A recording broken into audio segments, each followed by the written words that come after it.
Dan penyebarannya melalui, maksudnya penyebaran droplet ya. Sampai Oktober disebutkan penyebarannya melalui droplet. Sampai terjadi duar. 6 langkah antisipasi potensi penularan COVID-19 melalui airborne. Jadi, apa itu airborne? Aku buka CDC, Center for Disease Control Prevention, Scientific Brief, SARS-CoV-2 and Potential Airborne Transmission. COVID ini ditemukan di bulan 5 Oktober dong. Nah, oke kan? Jadi, that's why sebagai dokter, balik lagi ke disclaimer yang pertama. Ilmu pengetahuan bersifat dinamis, berkembang, terutama ilmu kedokteran. Apalagi virusnya baru ditemukan bulan November atau Desember 2019 ya. Dan Oktober mungkin hampir 1 tahun berikutnya ada scientific brief potential airborne transmission. Ngeri ya? Ngeri. Ini sungguh pas ulang tahunnya Sani ya. Aduh. Ini adalah menariknya. CDC Oktober tanggal 5 mengeluarkan ini. Bukan fix airborne transmission ya. Jadi bukan sudah di breaking news SARS-CoV-2 is airborne disease, nggak kayak gitu ya, tapi potential airborne transmission. Potensinya dulu. Yang sebenarnya semakin ngeri sih dibilang ini dia airborne nggak sih? Kalau misalnya airborne kan yaudah kita melakukan langkah-langkah pencegahan melalui airborne. Tapi kalau misalkan potensial kayak nggak tahu sih bro, kayaknya berpotensi, tapi masih nunggu penelitian berikutnya ya, gitu. Aduh. Lebih ada lagi singing tuh. Breathing, speaking, singing. Waduh. Ya. Oke, itu aku mau ngarah ke arah situ, tapi udah dibaca. Oke. Sorry. Jadi principal mode by people are infected through exposure to respiratory droplets. Nah, droplets ini terbagi lagi. Jadi droplets itu ada yang larger droplets, yang mungkin dia habis tersemburkan dari kita ngomong gitu terus dia jatuh ke lantai, fall out of the air rapidly within seconds to minutes. While close to the source. Ada juga yang smaller droplet and particles.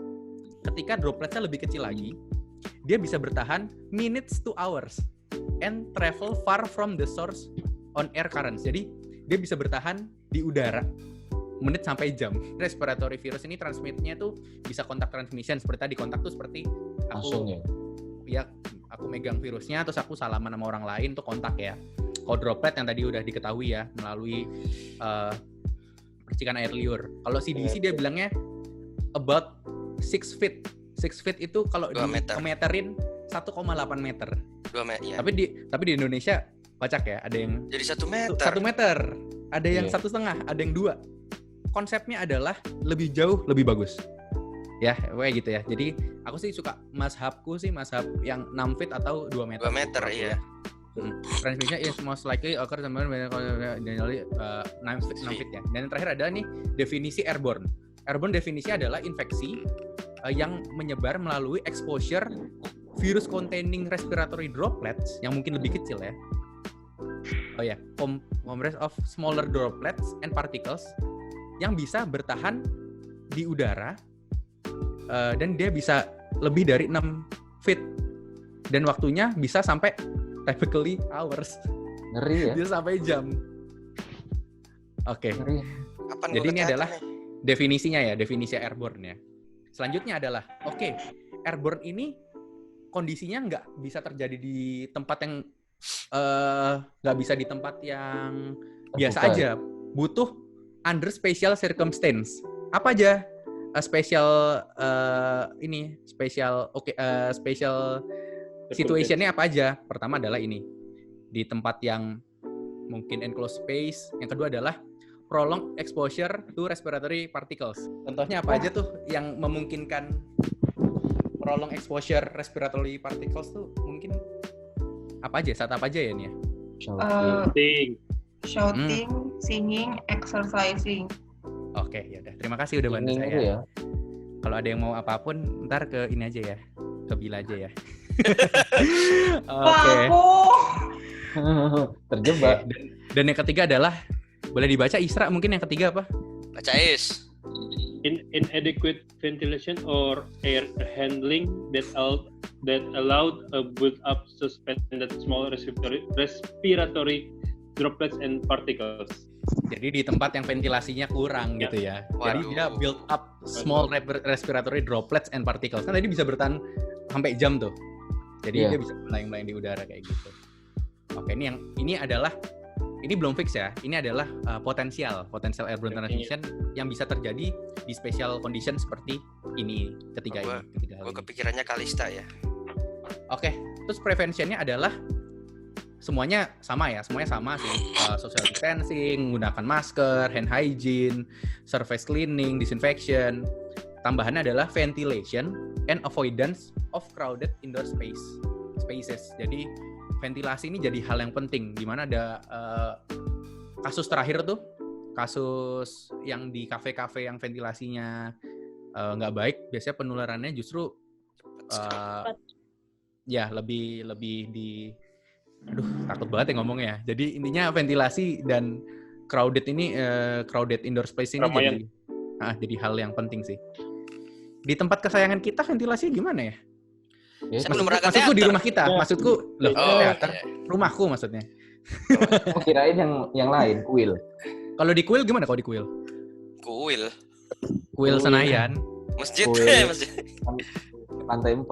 Oke, itu nanti gimana? Kalau Boleh. setahu aku, kalau yang di kuil itu dia emang nggak ada ventilasi, tapi ada sinar cahaya masuk lewat jendela gitu. Oke. Iya, Bang. Itu agak panjang ya, karena itu ada informasi terbaru. Jadi kita harus tetap update terkait Betul.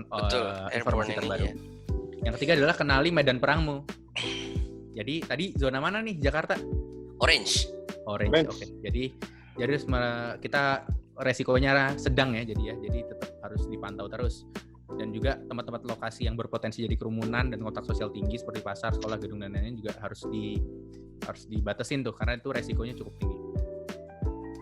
Nah, yang terakhir adalah setelah kita sudah tahu meningkatkan host, melawan agent, berdamai dengan environment, yang ketiga adalah kita harus menang melawan COVID. Simpel banget, cara adalah 3M, memakai masker, menjaga jarak, dan mencuci tangan. Memang terlihat mudah 3M ini, tapi aplikasinya coba kita lihat. Memakai masker tuh melindungi diri sendiri dan orang lain. Karena masker ini benar tadi katanya Kak Bila, menahan droplet yang keluar saat kita batuk, bersin, bicara, sehingga tidak menularkan virus pada orang lain. Betul sekali, mantap. Hanya saja, kalau misalkan nggak pakai masker ini resiko penularannya 100% dua-duanya. Kalau misalkan yang sakit nggak pakai masker, yang sehat pakai masker jadi 70%. Tapi kalau yang sakit pakai masker, yang sehat nggak pakai masker jadi 5%. Kalau dua-duanya pakai masker resikonya 1,5%. Jadi menurunkan resiko bukan meniadakan resiko ya. Itu yang perlu diketahui. Karena 1,5% meskipun kecil tapi juga tetap resiko. Tapi ya paling bagus ya kayak gini. Kecil. Jadi gimana cara Oke, lanjut dulu aja. Terus jenis masker yang dapat digunakan N95 mungkin nggak untuk publik ya. Masker medis atau bedah mungkin sekarang udah mulai banyak bisa dipakai publik. Mungkin sekarang masker kain SNI yang mungkin bisa dibeli di masker-masker lainnya. Dan yang terpenting adalah jenis masker yang paling efektif menahan droplet. Ada masker N95, 95-100, masker bedah 80-95, masker FFP1 ini apa ya? Aku kurang tahu ya. Terus masker bahan 3 lapis 50-70. Jadi masih lumayan ya. Ya, yang dijual. 70. Dan yang terpenting ada di sini adalah anti masker scuba dan juga masker buff. Karena masih banyak banget yang menggunakan masker scuba kemana-mana. Ini menurut Prof. Wiku, masker scuba atau buff adalah masker dengan satu lapisan saja dan terlalu tipis sehingga kemungkinan untuk tembus lebih besar. Itu ya teman-teman ya. Kalau masker itu Bang, masker merch itu gimana? Atau Merch belum beli? Merch itu sudah aku lihat ya. Dia tuh maskernya SNI. Jadi kalau di sini sudah masuk sih. Masker kain SNI yang tipe A, tapi dia bahannya 2 lapis. Kalau 3 lapis segini mungkin 2 lapis segini kan mungkin. Oke. Oh iya, pokoknya masih disarankan kok, teman-teman. Takut aku ngomongnya jadinya. Udah sold out juga, sebel. Iya, jadi ini ya, Sudah sold out. jadi itu salah satu yang perlu kita pertimbangkan ya. Balik lagi, bukan meniadakan resiko tapi menurunkan resiko, dan jenis maskernya bisa dilihat. Makanya aku kemana-mana kalau bisa sih, kalau aku punya persediaan masker bedah, aku pakai masker bedah aja karena bisa sampai 95%. Gitu. Next. Nah, selanjutnya adalah cara memakai masker yang benar. Ini juga banyak banget nih. Orang pakai masker yang kebalik ya. Ada yang pakai masker dagunya nongol gini. Waduh. Yang paling lucu adalah di tempat praktek aku. Yang di tempat praktek aku kan udah social distancing tuh. Tapi karena physical distancing terlalu jauh, pasien tuh rata-rata nggak dengar tuh aku ngomong apa. Biasanya dia mendekat, lepas masker. Jadi gini dok, keluhan saya dok gitu. Lah. Sama aja. Aku langsung duar, aduh. Mantap. Oke. Ini aku bakal minta fatwanya Kak Hai nih. Nih Oke. janggutku perlu di ini nggak? Karena kan kalau pakai masker nih kan kayak nggak ketutup secara paripurna gara-gara ada jenggot nih. Iya. Gimana baiknya dicukur? Cukur aja Om. Kalau menurutku sih gini, pokoknya konsepnya masker itu ya harus benar-benar kedap sih, nggak bisa. Yang paling sering bocor itu sebenarnya paling sering di bagian sini nih Di mas. sini ya. Di bagian atas ini, di bagian hidung sini, karena biasa ada ininya kan, ada karetnya gitu, Ada ada kawatnya. kencangnya, kawatnya tuh biasanya agak Oh. los. Yang kedua adalah bagian samping sebenarnya, bagian samping sini. Nah sini kan suka bolong gitu. Coba Iya. deh pakai masker. Nah tuh bagian kanan itu serak, kanan kiri tuh biasanya sering bolong tuh. Yang ini ya. Ya kanan kiri tuh. Nah bolong kan, kerasa kan? Lebih Iya, dingin di kerasa. bagian sini kan.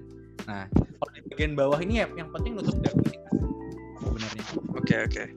Gitu ya. Jadi kalau saranku sih subjektif sih. Kalau misalkan emang mohon maaf jenggotnya panjang banget dan menyebabkan ini adanya udah nggak bisa masuk sih, mendingan dicukur. Tapi kalau Cukur misalkan aku kan juga jenggotan kan, tapi aku rasa masih ini aja masih Nutup oke aja. Jadi aku tetap stick sih, nggak apa-apa jenggotan, tapi jangan sampai mengganggu ini. Ada standar ukurannya gitu nggak bang? Maksudnya jenggot harus berapa senti gitu? No. Bilang untuk pakai masker dengan benar baik yang salah, apalagi jenggot senti. Mana? Iya makanya itu ya. Jadi pastikan Pertanyaan Isra berbobot sekali ya. Jangan Iya. dikejar ormas. Jadi yang terpenting adalah sebelum pakai itu cuci tangan dulu. Kedua adalah yang bagian berwarna di bagian depan, sering banget salah ya. Ya kadang Terus kebalik ya. Yang ketiga adalah jangan menyentuh bagian depan masker yang berwarna itu. Yang keempat adalah menutup hidung, mulut, dan dagu. Dan yang kelima adalah ganti masker jika lembab dan basah ataupun yang udah nggak bisa dipakai lagi. Atau kalau udah 4 jam atau lebih. Gitu ya. Wow. 4 jam. Kan kita bahas tentang idealnya gini mas. Idealnya sih 4 jam. Tapi pengaplikasiannya bebas sih sebenarnya. Sarannya 4 jam sarannya. Oke. Terus cara membuang masker juga gitu. Jangan pegang bagian depannya, pegang bagian telinganya aja, bagian karet telinganya. Terus langsung Ini ya. buang. Buang. Jangan megang depannya ya. Wow.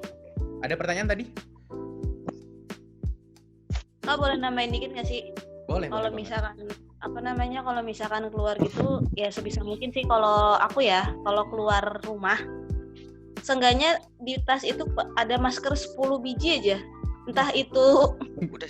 kalau aku pribadi ya terserah sih. Kalau misalkan biasanya sih ada beberapa orang yang bawa paling cuma 3 atau 2 gitu.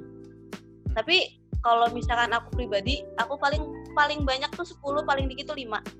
Karena kan kita kalau misalkan jalan pergi gitu kan kadang waktu itu kan sempet masih bisa makan ya.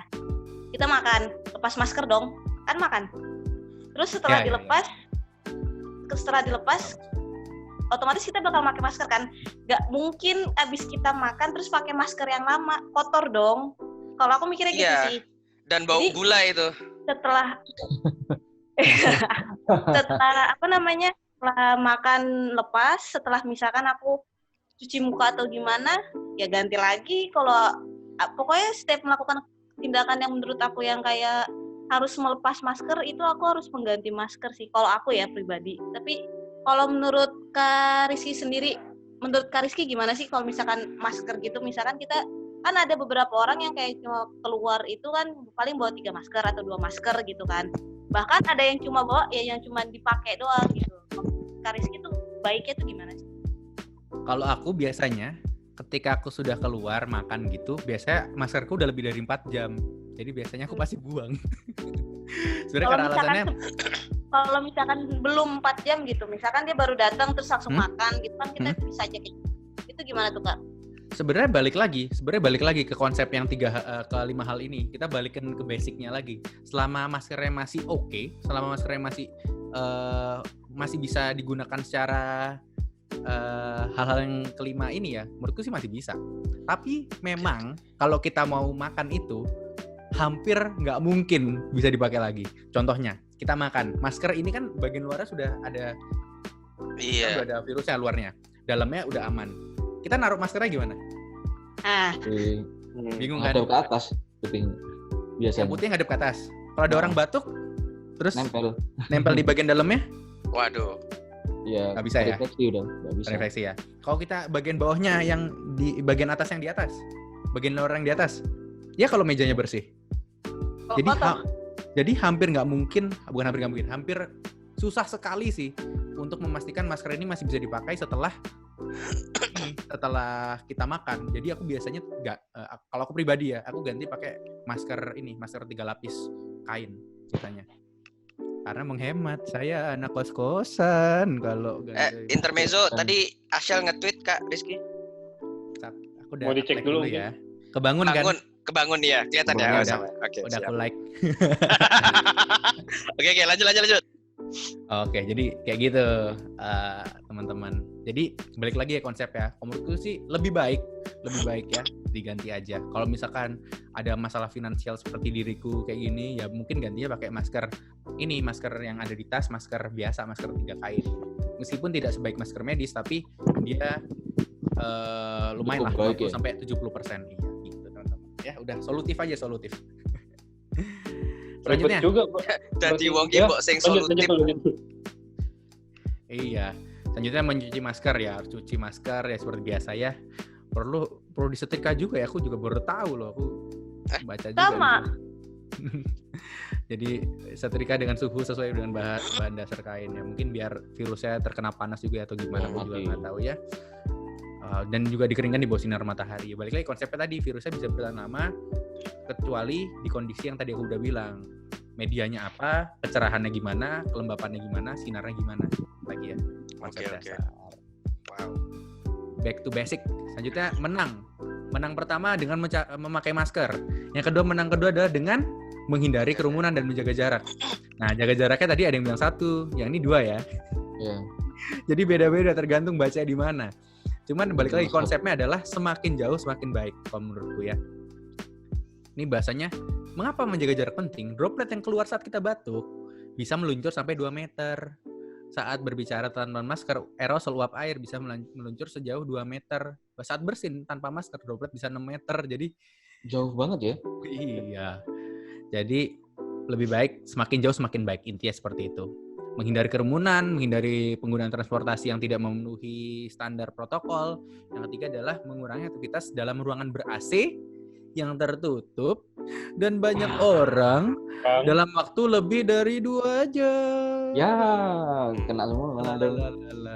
Oke, Waduh. udah di skip dulu ya. Oke, lanjut dulu aja. Lanjut. Oke, jadi apa saja bentuk menjaga jarak seperti biasa, jarak 2 meter, tidak berjabat tangan, tidak bergandengan tangan, apalagi berpelukan karena tidak boleh berpelukan ya. Ya, tidak boleh. Mahrum juga berpelukan. sih. Kata boleh. Oke, lanjut. Dari Berpelukan. Oke, lanjut. Ada ini kurang nih presentasinya Kak Rizky. Iya, ada Menjaga ini. jarak itu ya kalau pas dia ngechat kita nggak balas aja gitu. Aduh. Aduh. Sedih dong ya. Kalau kayak gitu ya. Berarti mendukung LDR ya. Lah, apa tuh? Line Omeng Dependent gun. Resistor. Oke, Lanjut. lanjut. Lanjut. Oke, lanjut. Yang terakhir, yang ketiga adalah Mencuci tangan. Oke, Tangan. men- Dengan sabun. Oke, jadi virus mati menggunakan sabun dan air mengalir, menggunakan 6 langkah cuci tangan yang benar, yaitu cuci tangan pakai sabun dan air mengalir selama minimal 20 detik. Atau cuci tangan dengan hand sanitizer dengan kandungan alkohol minimal 60% gitu ya. Jadi gunakan air mengalir dulu nih nomor pertama. Kalau nggak ada baru pakai hand sanitizer. Itu rule pertama. Rule kedua adalah 20 detik. Rule ketiga adalah 6 langkah cuci tangan. Sama ini kita cuci tangannya kelar, bos. Set. Iya. Boleh dilihat tuh kemarin ada video protokol kesehatan cuci tangannya berapa langkah tuh? Waduh. Yang Yuk. dari Gini bukan ya? Dari Sampai sela-sela. daripada kalian mempraktekkan mendingan ada gambarnya. cara Start. Nah, Ini adalah 6 langkah cuci tangan. Ada lagunya sih sebenarnya.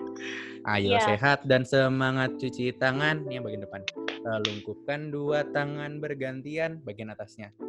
Menutup dan mengunci. Menutup itu bagian ini, sela-sela menutup. Menutup dan mengunci. Lalu putar ibu jari. Terakhir gosok-gosok ujung jari. Itu 6 langkah cuci tangan. Ini bukan tata cara handshake ya? Bukan dong. Bukan bang. Handshake tinggal handshake. Sebelum handshake sebaiknya ini sih. Oh, Sebaiknya betul. ini. Sebelum pandemi Ini ya. Kuchiyose bang. Ini Kuchiyose ya mau ngeluarin jutsu. Oke, jadi ini ya 6 langkah mencuci tangan tuh juga perlu diketahui juga. Karena kalau cuci tangan begini doang, yang bagian sini masih ada, yang bagian sini masih ada, pergelangan masih ada, ujung-ujung masih ada. Jadi gitu ya. Jadi intinya protokol kesehatan nih terlihat simple. Aplikasikan protokol kesehatan dong. Waduh. Tapi aplikasinya susah, aplikasinya membingungkan, ribet, perlu keilmuan di dalamnya, perlu orang-orang yang memiliki keahlian di bidang situ. Meskipun cuci tangan pun aku yakin kok banyak kita, mungkin aku sendiri juga mungkin kalau pengaplikasiannya mungkin nggak bisa Susah. sehebat ini gitu, karena pengaplikasian itu adalah tahap akhir, kognitif, afektif, psikomotor, terakhir emang paling susah. Tahu ilmunya banyak, tapi mengaplikasikan itu sesuatu sih. Jadi gitu. Jadi ini buat siapapun ya, nggak hanya buat teman-teman, tapi buat diriku sendiri juga, mengingat juga. Dan yang terakhir adalah menjaga daya tahan tubuh. Nah ini. Nah, kalau teman-teman udah ikut webinarku kemarin udah tahu tuh, boleh berjemur untuk mendapatkan vitamin D, olahraganya 30 menit per hari, minum bisa 2 liter per hari, selama tidak memiliki penyakit gagal jantung dan gagal ginjal boleh 2 liter, tidur 7-8 jam, makan sehat dan seimbang, dan suplemen sesuai anjuran dokter. Seperti yang aku bilang kemarin, sebenarnya nggak butuh-butuh banget kalau misalkan makanannya udah sehat dan seimbang, tapi kalau misalkan makannya junk food terus, ya udah boleh kasih suplemen gitu ya. Dan terakhir adalah daya tahan mental. Jangan lupa ibadahnya, tetap video call dengan orang-orang Video call, tersayang, ya kan ya? Betul. Bapak, Ibu, ya kan ya. Bapak, Ibu, Osi, Mending Bapak Ibu. Ini Osi ini Satu, Osi. si dua. Jadi kalau ditanya, Iya. kamu ngapain video call sama orang-orang nggak jelas? Wah, menjaga Karena daya saya ingin tahan menjaga mental. hubungan baik. menjaga Dan daya menjaga tahan daya tahan mental dong. Oh, Iya, gitu. Jaga ya. silaturahmi. itu namanya Iya. mekanisme Sekarang- pembelaan ego, rasionalisasi, dibenerin Nah, aja. betul sekali. Aduh, jadi dan bijak memilah informasi teman-teman. Berarti kalau misalnya kita olahraganya tuh bebas nggak sih Kak buat kayak mencegah COVID tuh? Kalau misalnya kita nih kayak latihan dance gitu Cover selama kayak sejam, 2 jam biasanya, soalnya kan aku rutinnya segitu ya. Itu tuh bisa ini nggak sih Kak, kayak apa sih namanya tuh mencegah meningkatkan daya tahan tubuh. Oke, jadi gini, sebenarnya kalau konsep kedokterannya ribet ya. Jadi untuk masalah aktivitas dan juga olahraga itu tuh sebenarnya terbagi-bagi. Ada aktivitas fisik, ada exercise, ada banyak hal deh. Jadi kalau menurutku ya, kalau menurut pendapatku, lakukan apapun yang membuat kalian aktif dan meminimalisir sedentary lifestyle. Jadi jangan sampai hidup tuh cuma rebahan doang, tiduran, banyak duduk dan lain sebagainya. Oh, Isra banget. Tapi lebih tingkatkan aktivitas fisik. Jadi nggak mesti ngedance saja. Ngedance tuh ya oke, bagus. Tapi bisa juga kayak nyapu, Alhamdulillah. ngepel, nyuci piring, nyuci piring, terus juga Lihat showroom. Hah? Bukan saya ngomong ya. Hal Nonton kayak gitu showroom. sebenarnya selama menghindari perilaku sedentari dan juga tidak exercise-nya tidak membuat kita fatigue, itu tetap disarankan.